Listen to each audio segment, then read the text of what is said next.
आज हम आपके सामने लाने वाले हैं 14 अगस्त की रात का वो सच जो हर भारतीय जानना चाहेगा। वो रात जिसने भारत का इतिहास, भूगोल, भविष्य और सोच को बदल दिया। वो रात थी आज़ादी की रात। दिल्ली में 14 अगस्त की शाम से जोरदार बारिश हो रही थी। रात के 9 बजते बजते रायसीना हिल्स पर करीब 5 लाख लोगों का हुक्म जमा हुआ था। बारिश अब भी जारी थी। रात के करीब 10 बजे सुभाष चंद्र बोस, राजेंद्र प्रसाद, जवाहरलाल नेहरू और माउंटबेटन वाइसरॉय हाउस पहुंचे। 14 अगस्त 1947 की रात 12 बजने में कुछ ही मिनट बाकी थे। तब पंडित जवाहरलाल नेहरू ने 2 लाइन कहकर अपना प्रचलन शुरू किया। At the stroke of the midnight hours, when the world is slump, India will be awake to life and freedom. जल्द ही मिनटों में 12 बजे और 15 अगस्त का ये दिन भारत के लिए खुशियाँ लेकर आया। 190 साल बाद ब्रिटेन हुकूमत से देश स्वतंत्र हुआ, लेकिन इन खुशियों के साथ उतना ही गम भी था, क्योंकि भारत ने 8 करोड़ 15 लाख लोगों को एक रात में ही गंवा दिया। देश 2 टुकड़ों में विभाजित हो गया, हिंदुस्तान और पाकिस्तान। हिंदुस्तान यूं ही आज़ाद नहीं हुआ, 15 अगस्त के बहुत पहले ही ब्रिटेन हुकूमत का अंत शुरू हो गया था। महात्मा गांधी के जन आंदोलन से देश में एक नई क्रांति की शुरुआत हुई थी, तो एक और सुभाष चंद्र बोस की आज़ाद हिंद फौज ने अंग्रेजों का जीना मुश्किल कर रखा था। ऊपर से दूसरे विश्व युद्ध के बाद से ब्रिटिश सरकार में उतना भी दम नहीं था कि वह हिंदुस्तान पर अपना शासन चला सके। इसलिए माउंटबेटन को भारत का आखिरी वायसरॉय बनाया गया था, ताकि देश को आर्थिकारी तरीके से स्वतंत्रता दी जा सके।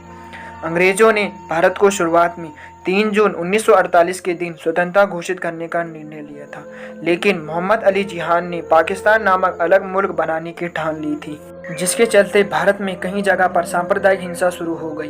बिगड़ती परिस्थिति को देखकर अंग्रेज भारत को हो सके इतनी जल्दी स्वतंत्र घोषित कर देना चाहते थे, क्योंकि अंग्रेज को भी भारत को आखिरकार एक टुकड़े में नहीं लेकिन 2 टुकड़े में विभाजित करना था। स्वतंत्रता के लिए 15 अगस्त का दिन ही क्यों चुना गया था? तो इसमें ऐसा है कि सिर्फ हम भारतीय ही शुभ और अशुभ को नहीं मानते, बल्कि अंग्रेज भी उतना ही मानते हैं। माउंटबेटन का मानना था कि 15 अगस्त का दिन शुभ है, क्योंकि 15 अगस्त 1945 के दिन ही जापान ने शरणागति स्वीकारी थी और इसमें ऑफिशियल साइन 2 सितंबर को हुई थी। इसलिए ब्रिटेन के अनुसार 15 अगस्त का दिन मित्र राष्ट्र के लिए शुभ था।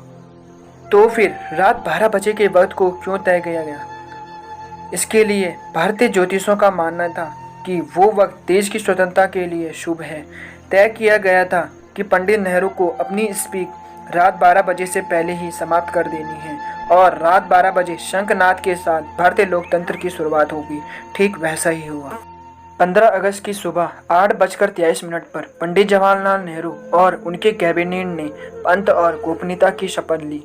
रात की लगातार बारिश के बाद सुबह आसमान बिल्कुल साफ था। लोग बेसब्री से इंतजार कर रहे थे आज़ाद भारत के तिरंगे को लहराते हुए अपनी आंखों से देखने का। देश का तिरंगा सबसे पहले जवाहरलाल नेहरू ने रात को 12 बजे पार्लियामेंट सेंटर हॉल में लहराया था और दूसरी बार सुबह 8:23 पर भव्य राष्ट्रीय ध्वज को जनता के सामने ब्रिटेन राष्ट्रीय ध्वज को उतारकर लहराया गया था। देशवासियों की आंखों में खुशी के आंसू। आज़ादी के बाद 15 अगस्त के दिन एक साथ अंग्रेजों ने देश को नहीं छोड़ा। आज़ाद भारत के कुछ आला अफसर भी कुछ समय तक अंग्रेज ही रहे। 1500 ब्रिटेनी सैनिकों की पहली टीम 17 अगस्त 1947 के दिन अपने देश रवाना हुई, तो आखिरी टीम 27 अगस्त 1948 के दिन निकली। दोस्तों, ताजुब की बात ये कि लुटेरे अंग्रेज भारत में अतिथि बनकर आए हो, उसी तरह से उन्हें विदा किया गया। उनकी आखिरी फौज ने जब मुंबई के बंदरगाह से विदाई ली, तब जोहर पंचम को विदाई देने वाला गीत बैंड बाजों के साथ बजाया गया। आज़ादी से 190 साल पहले भी आमिर चंद और आमिर जॉयफर ने रॉबर्ट क्लाइन का ऐसे ही सम्मान से स्वागत किया था। और फिर क्या हुआ? क्लासिक का युद्ध और 190 साल की प्रधानता। फिर भी हम भारतीय नहीं सुधरे। अतिथि देवो भव के सूत्र को हमने आज भी नहीं छोड़ा। फिर वो अतिथि वाकई ही देवतुल्य हो या हमें लूटने आए हो।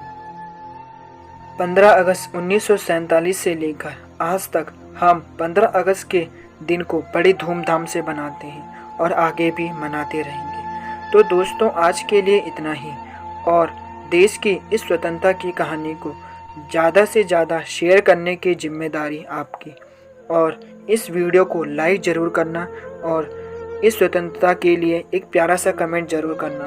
तो मिलते हैं आपसे एक और ऐसे ही इतिहास और इंटरेस्टिंग टॉपिक के साथ।